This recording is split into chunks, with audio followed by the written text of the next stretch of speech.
Hello, everyone. Thank you for joining. I can see people are joining. Just a moment before we get started.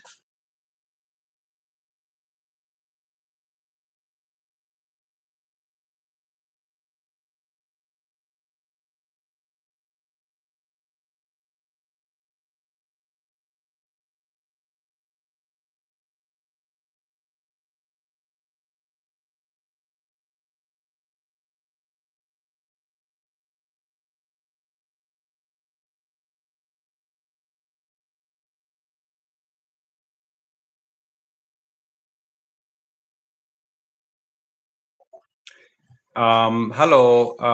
I see I have a few people already joined, a very good number. Thank you for joining.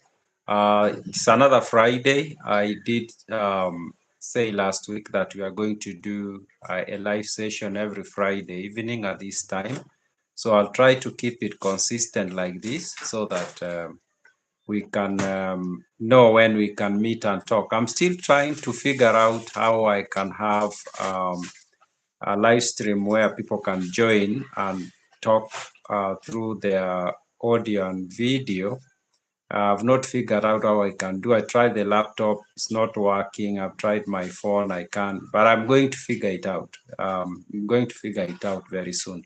Now, in today's, I decided that today we are going to have a specific topic to discuss. Last Friday, there wasn't any specific topic to discuss. On Wednesday, I did have a TikTok live. That's a different crowd. And if you are in the TikTok live, it's still okay to join here. I know maybe there are a few people who are both following me on TikTok and at the same time on YouTube. Now, today I want us to discuss a topic that I've tried to avoid for some reason because it is a sort of sensitive topic to some extent. Not really sensitive, but it's a topic that can make emotions to rise, I've realized. And it's about, it's a question I'm asking. It's a question of whether there is hope. And this is a topic about the Horn of Africa, of course. And I think people who are in the Horn of Africa and also the entire East Africa is something that is of interest to all of the people in the region. And that is the topic of whether there would be a moment when there will be another unification between the Somalia and Somaliland. Now, even the just thinking of these two as distinct commonwealths is problematic, and I know, but it's also a reality that today, in today's political discussions of the Horn of Africa, we can't avoid to discuss the issue of Somaliland and Somalia. Now, maybe to understand the issue, some people might not understand where the issue starts. Some people might think this is an issue that started just the other day, but it's a very old, or it's an issue that has a very long historical background.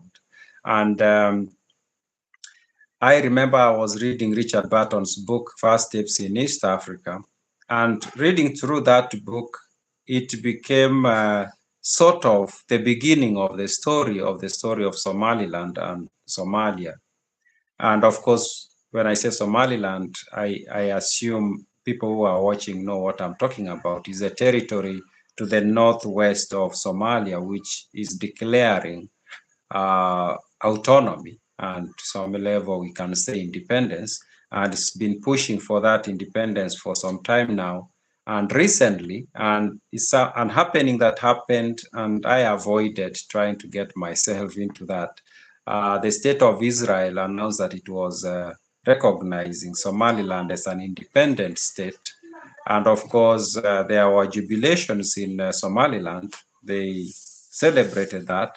And for in the rest of Somalia, there was disappointment.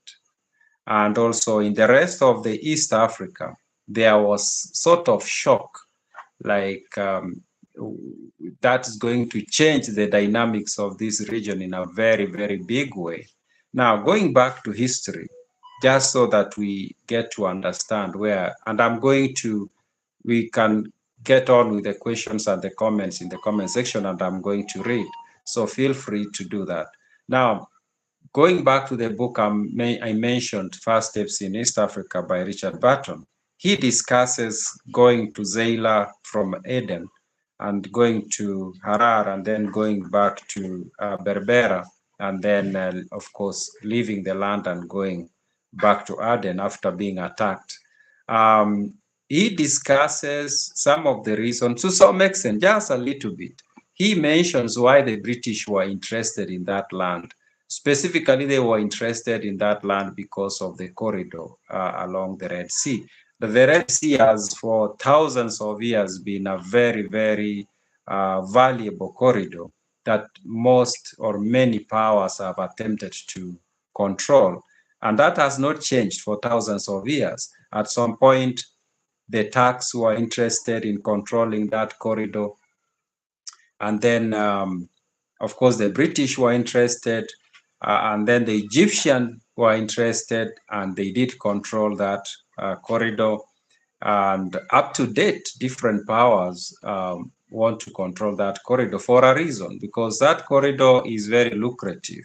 It's a corridor that carries a significant amount of a global commodity that is transported maybe from China to Europe, maybe from China to, maybe from Europe to East Africa.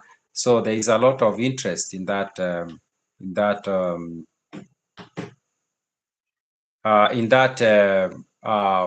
corridor. Now, this is 1850s. The British are interested in that corridor, and they want to have some level of control. And that's when they put in place strategies. Remember, Richard Burton was traveling to Harar, and his primary goal was to collect, or his mission was to collect information that was needed so that the British can figure out how to capture Berbera, the port. So he goes, we can say maybe he achieved his goal. He collected information that he took back to his people.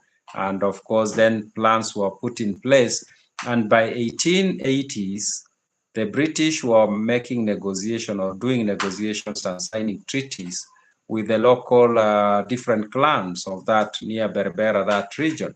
And by the time the Berlin Conference happens, and a little bit later, 1888, 1889, 1890, they had signed many of the treaties in that land by different or with different clans, and they had basically acquired some sort of control on the land. And that's how the British Somaliland was established. Now, meanwhile, the Italians were interested in the south, and they also had their own thing there. They signed their own treaties. They ended up acquiring what became Italian Somaliland.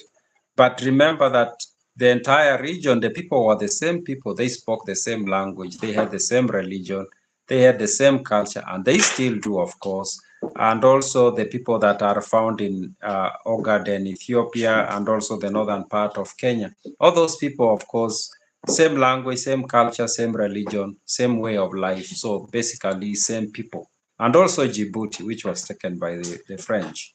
Now, of course, colonization happens. The British control British Somaliland. They have their own issues with Mohammed Abdille Hassan, who attempts to, of course, push them out. Is not that war goes on for 20 years, and in the south, the Italians do their thing, and then there is the Second World War. During the Second World War, they are pushed out. The British take control of the Italian Somaliland, and then, of course, there are plans to give it independence in 1960. And the northern side, this British Somaliland, push for independence, and they actually are given independence.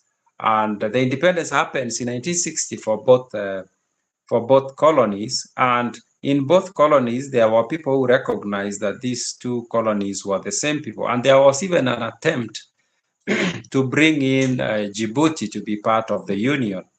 And of course, there were dreams that later on the Ogaden will become part of the larger Somalia. and the northern part of Kenya will join that union and become part of that bigger union. But of course, the French Somaliland did not even, we can say, become very serious with that union, so they became independent as French, as Djibouti.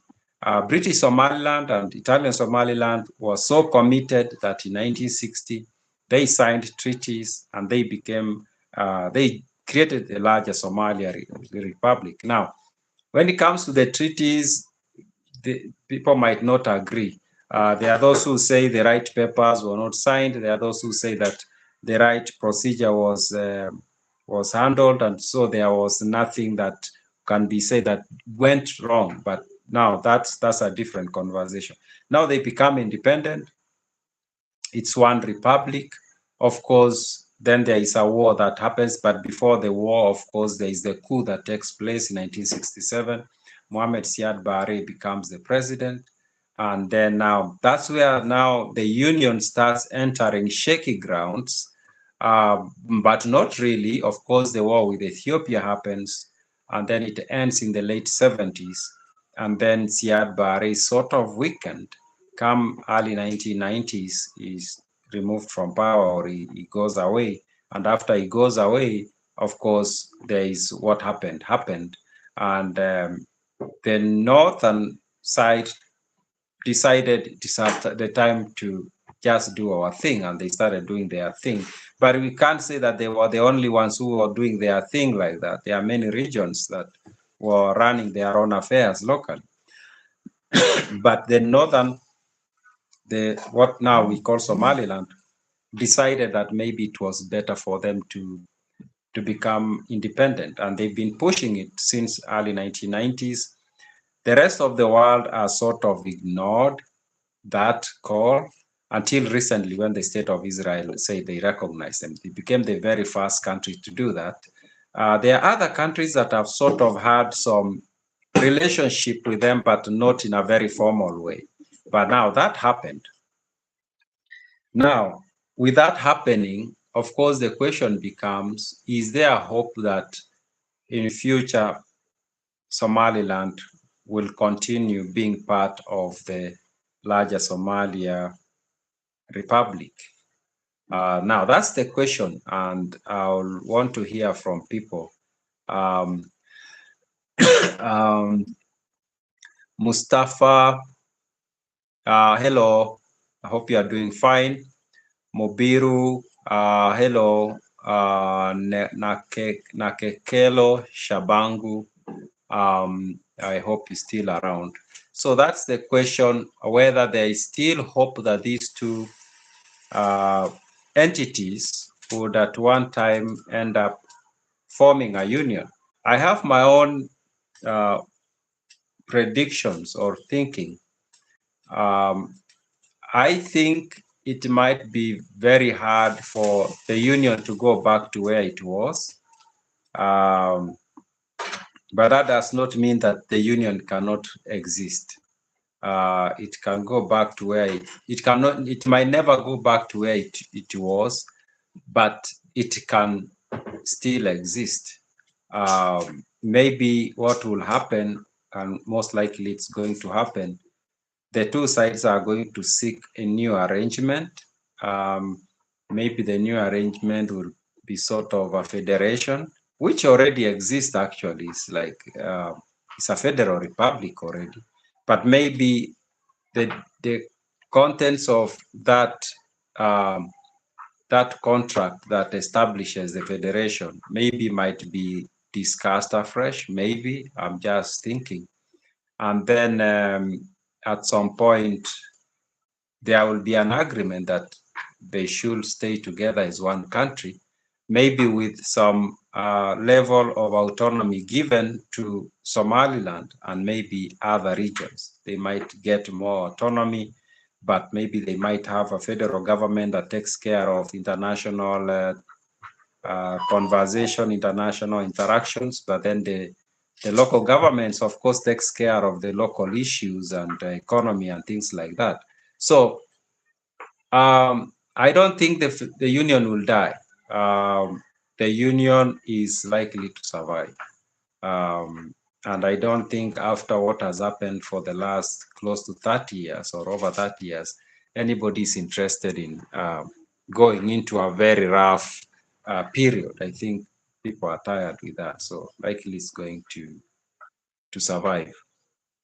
So that's what I think will happen.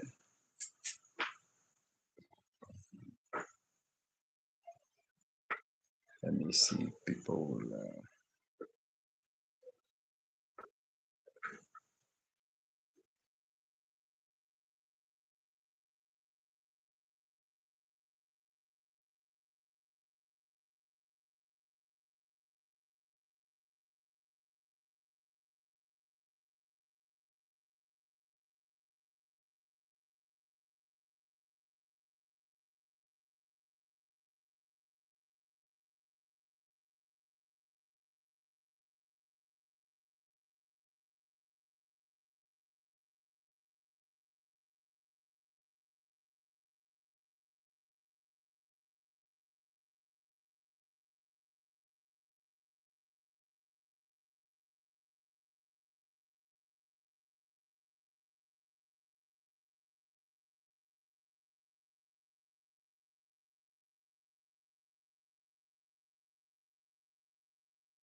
Hello, I welcome comments, questions.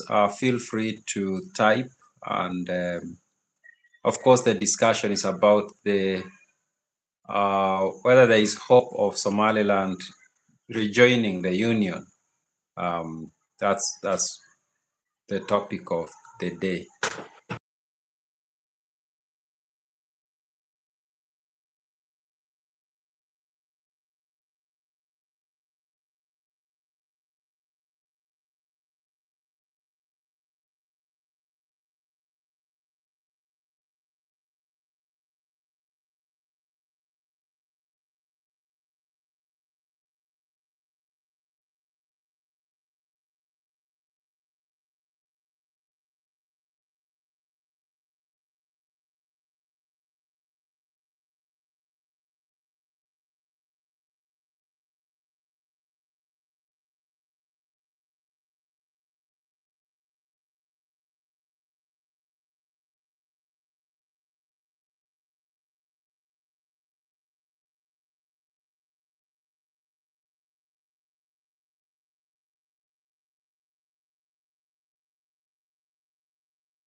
Hello, Lewis. How are you doing?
I'm taking questions from people. Could be on today's topic about the hope of the Somaliland joining the union again, or could be about anything else that you want to bring up. It doesn't matter really.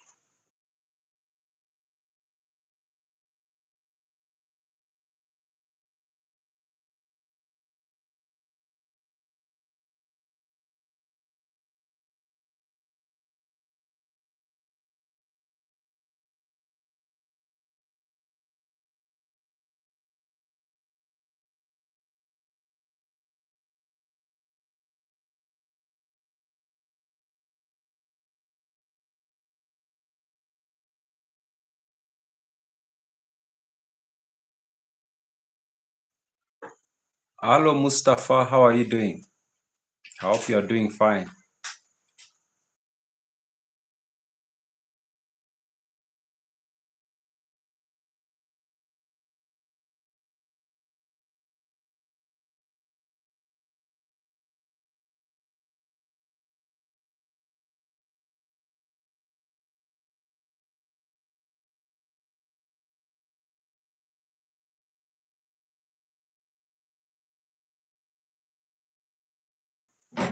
Good to hear that. Good to hear that you are doing fine. Yeah.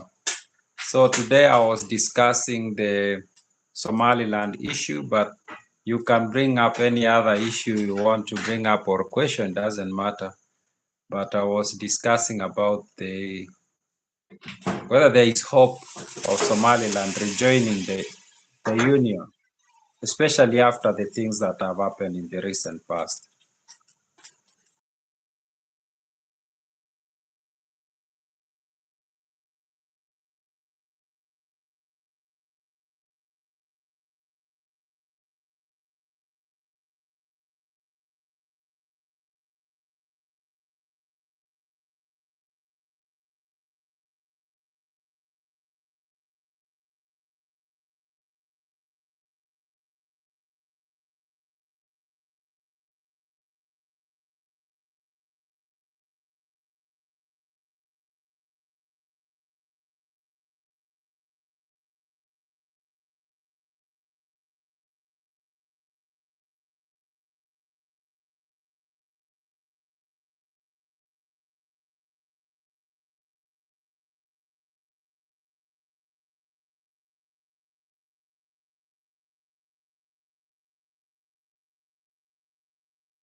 Hello, Ahmed.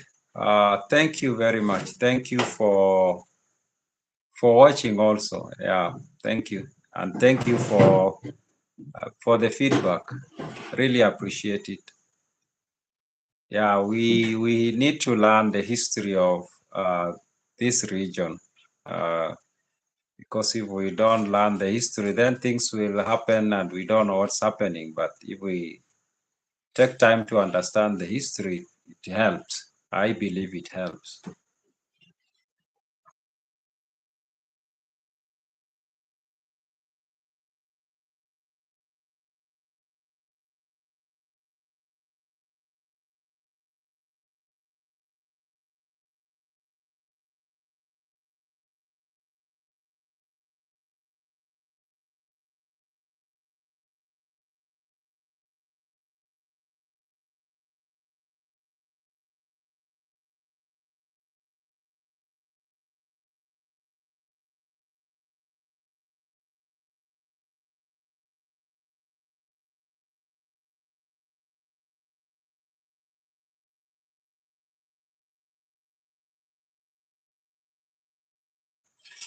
Hello, fly on the wall.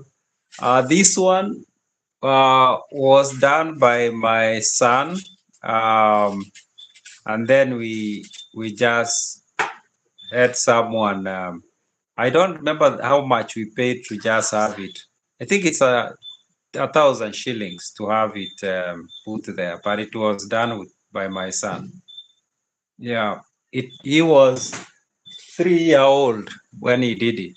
It's like 4 or 5 years ago.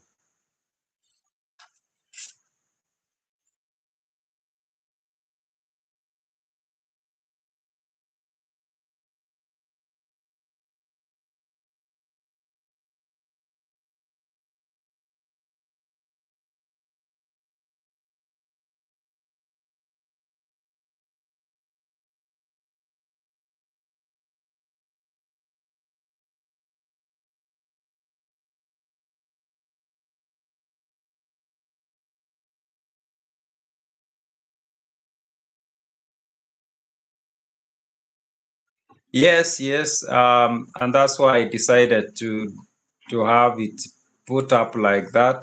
I think it's more of a sentimental value. Hopefully, he will take it when he's grown up and something to him.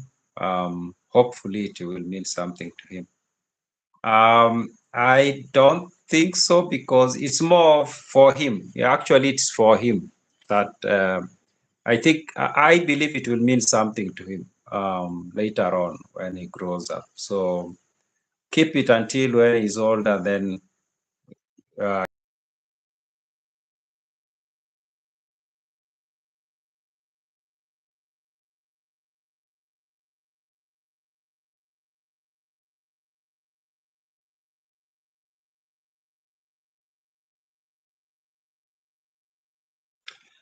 yes, Ahmed. Of course, everybody will tell a story based on either what they gain from it or what it gives them.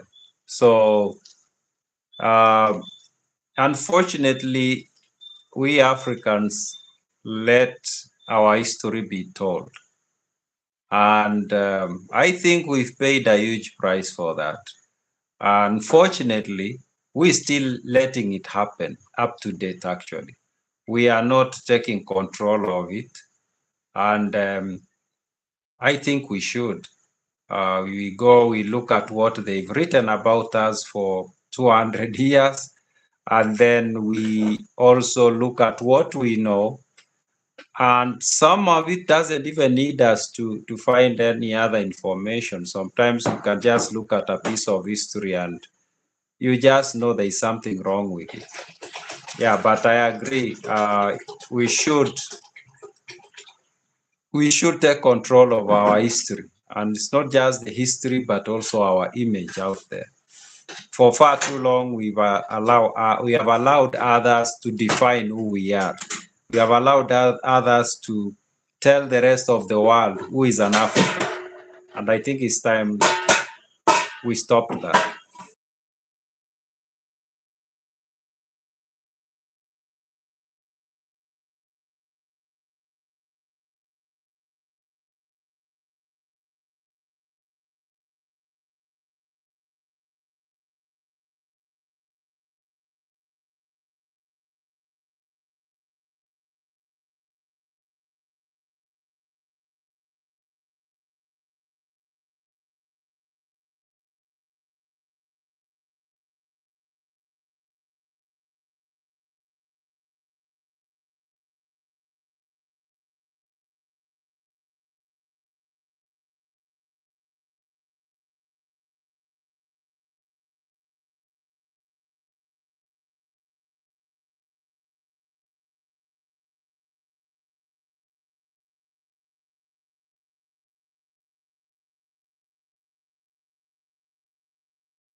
Yeah, the cat I came to intrude. It is his place, so